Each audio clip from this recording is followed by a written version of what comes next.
Tá bom, galera. Vamos falar de Corinthians. Vamos lá, meu povo, falar mais uma vez de Corinthians, falar de mais um jogo que não foi exatamente o que a gente queria e muito menos o que a gente precisava, né?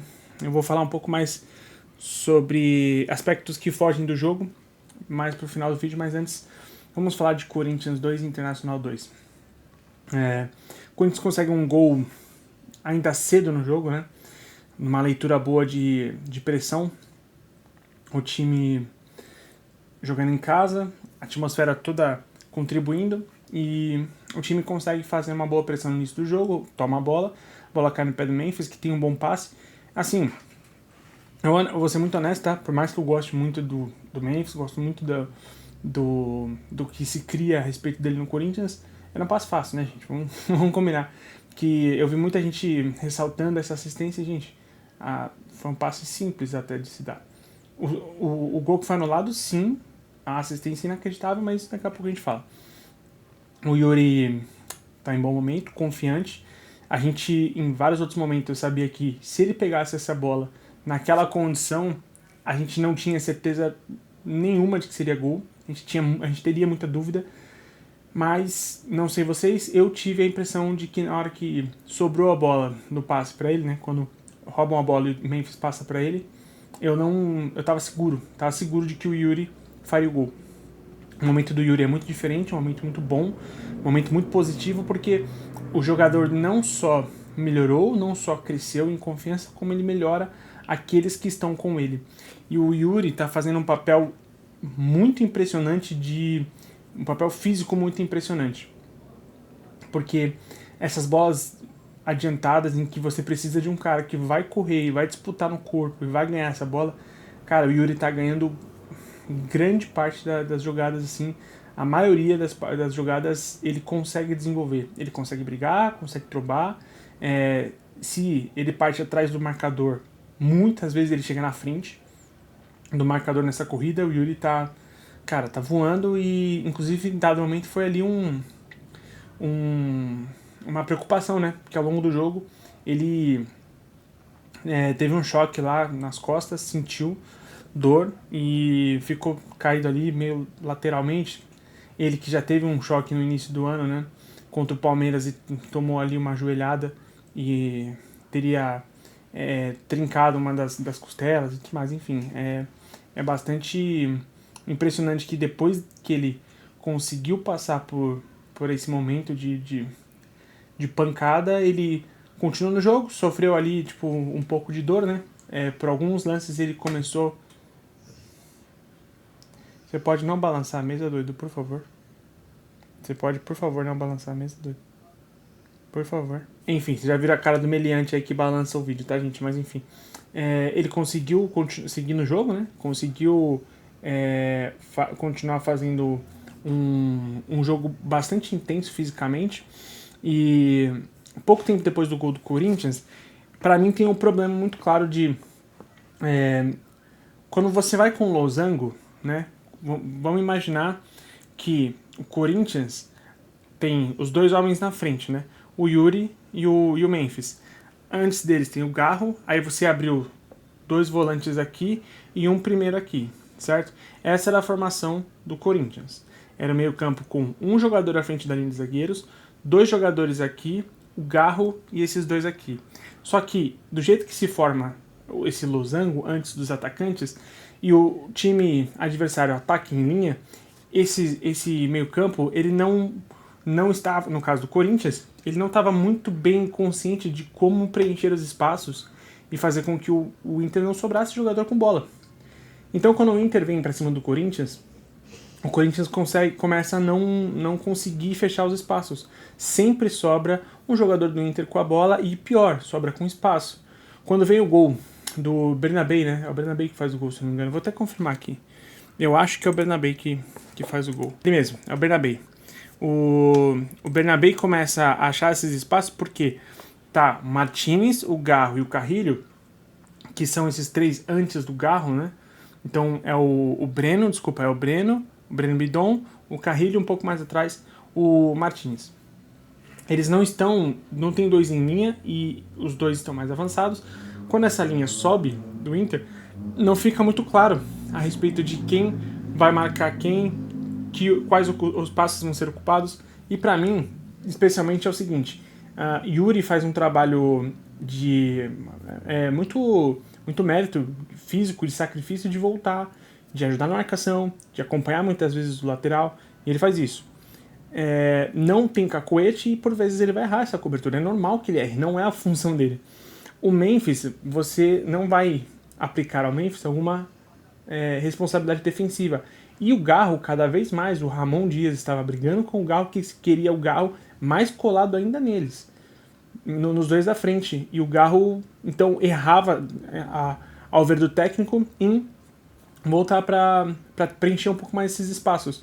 E aí o que acontece? O Inter começou a fazer pressão porque o meio-campo foi deles. O meio-campo foi completamente do Internacional. Achei que o Garro tem um início de jogo ruim. Achei que, assim como ele teve também contra o São Paulo, né? Achei que o jogo do Garro contra o São Paulo é ruim. Achei que o Carrilho melhorou ao longo do jogo. Achei que Martinez entrega muita bola na saída, ele não tem segurança na saída. Ele é um soldado no sentido de marcação, ele morde ele o tempo todo, tem muita dedicação, né? E isso é muito bom, um jogador aplicado, identificado já com a camiseta do Corinthians, mas compromete na hora de sair com a bola. O Breno Bidon, para mim, foi bem, porque demorou um pouco também para entrar no jogo. Quando entrou, começa a dar para o Corinthians as soluções que o Corinthians precisa, que é simplesmente alguém que consiga segurar essa bola no primeiro momento, abrir e fazer um passe que seja menos óbvio, ou um passe em progressão, um passe para frente e não um passe para trás. Então, quando o Corinthians cede esses espaços, a bola sobe pro Bernabé e o Bernabé chuta. Primeiro azar do Corinthians no jogo, né? E primeiro azar do Gustavo Henrique no jogo. A bola bate no Gustavo Henrique, é um azar imenso, não é culpa do Gustavo Henrique, não é culpa do Hugo, é sorte do Inter e azar do Corinthians. Um azar que o Corinthians vai, assim, ter como companhia ao longo de alguns momentos no jogo, né? Porque o resultado vai para o intervalo com 1-1 e no segundo tempo o Corinthians volta muito melhor. O Corinthians volta assim, muito soberano no jogo, jogando muito mais que o Inter. Tem o gol anulado, né? Que é um gol que aí sim, uma assistência do Memphis, que é, cara, um passe inacreditável, assim, ele tá longe, né? Ele não tá pertinho da linha de fundo, ele tá distante da área, consegue cruzar aquela bola em arco, o Yuri vem, cabeceia bem, o Rocher ainda consegue desviar a bola ainda acaba entrando pelo VAR. Aí a mesma coisa que eu falei a respeito de Corinthians e Flamengo, né? Eu acho que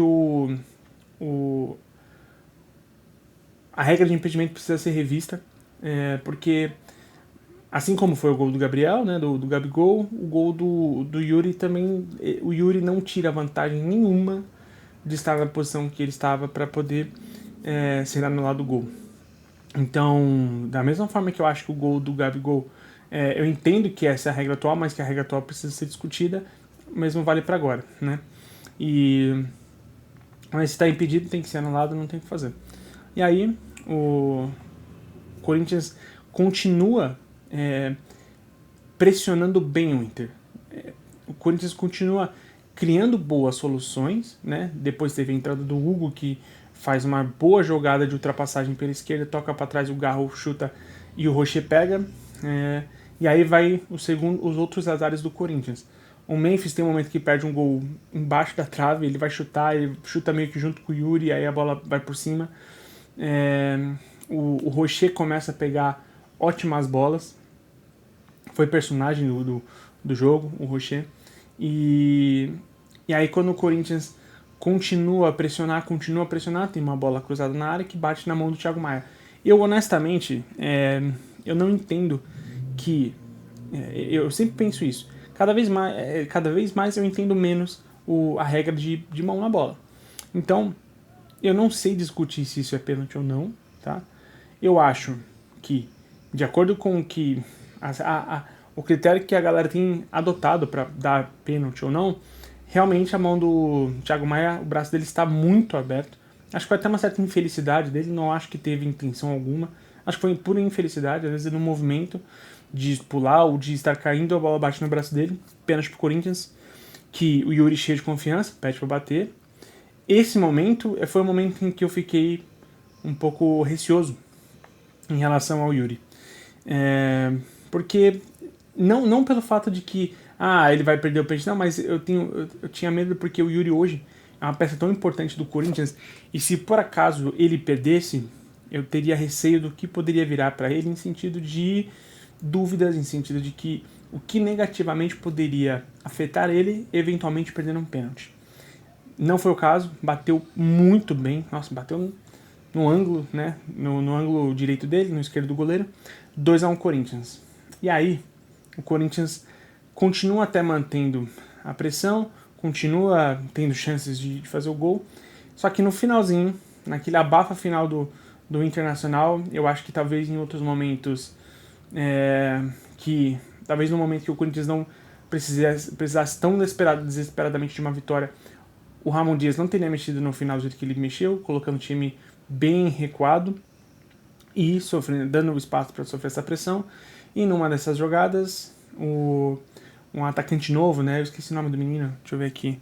Atacante novo o Ricardo Matias. Ricardo Matias faz um gol de letra. Bonito, né? Bonito gol. A bola vem tocar pro meio da área, ele dá a letra. Só que aí é que tá, né? Mais uma vez o Corinthians foi azarado porque a bola desvia no Gustavo Henrique mais uma vez, impossibilitando a defesa do Hugo. Hugo que mais uma vez fez muito bom jogo. Teve ali uns momentos em que precisou defender e defendeu. Acho que a defesa do Corinthians hoje não, desculpa, no jogo contra o Internacional foi muito bem. Acho que o Kaká foi muito bem. E era uma defesa que estava sem o André Ramalho, que é a principal peça de defesa. Então, achei que foi bem, não cedeu tantos espaços, os 2 gols saíram de azar. E aí é o ponto em que eu quero chegar a respeito do além do jogo. Vou até tomar um gole de café aqui.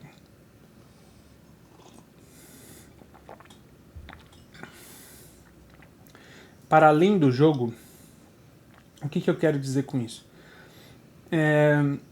Esses azares que o Corinthians sofre tem um impacto muito grande, porque o time jogou para ser vitorioso. O time jogou para ser vitorioso em muitos outros momentos, e o Corinthians muitas vezes não consegue ser vitorioso. O Corinthians hoje paga pelos diversos erros que cometeu no início e até o meio da temporada. Do meio da temporada em diante, o Corinthians tem evolução. Antes disso, foi um período basicamente que não serviu para nada.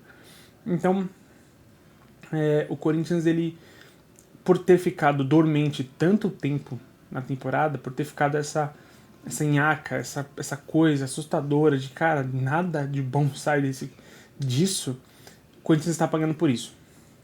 Então, o que eu posso dizer? Porque, assim, o jogo contra o São Paulo era um jogo importantíssimo, e fora do Morumbi, em Brasília, onde o Corinthians não enfrentaria a pressão que enfrentaria no Morumbi, perdeu com 2 jogadores sendo expulsos. No jogo em casa contra o Internacional, é um jogo que precisava vencer. Para mim, esse empate, ele é uma derrota. Esse empate, ele não é que tem gosto de derrota, ele é uma derrota, porque o Corinthians não pode entregar pontos nos jogos que tem em casa. Em casa tem que ganhar. Assim, eu sei que é utópico isso, mas é a realidade. Essa é a realidade do Corinthians hoje. Não ganhou. Eu acho que, especialmente,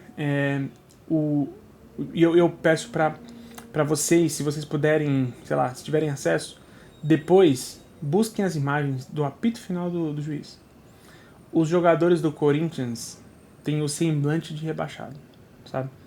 De puxar a camiseta para esconder a cara, mãos na cabeça, e enfim, são reações de um time que foi rebaixado. O que eu quero dizer com isso? Ainda dá para salvar? Claro que dá para salvar. Claro que dá. Ainda é possível uma combinação de resultados que favoreceu o Corinthians, não foi o caso dessa rodada. Todo mundo que seria interessante para ganhar, que todo mundo seria interessante perder para o Corinthians não se complicar tanto, somou ponto, então o Corinthians se complicou ainda mais. E é claro que essas chances acontecem. Mas aqui eu vou ser sincero a respeito de uma coisa. Eu, depois do jogo contra o Inter, vendo o semblante, vendo que, cara, vocês demoraram muito, entendeu? Demorou muito. Corinthians joga bom futebol. Corinthians tem repertório hoje. O Corinthians consegue bater de frente com outros times. Não à toa é semifinalista da Copa do Brasil e da Copa Sul-Americana. Dito isso, para mim, time C nas duas competições. Time C, assim, para mim não tem essa. Para mim não tem levar um titular que seja em qualquer um desses jogos. E eu sei que o time titular do Corinthians é o que tem, é quem pode jogar, é o quem tá sem cartão e é quem tá fisicamente apto para jogar, mas isso não é o suficiente.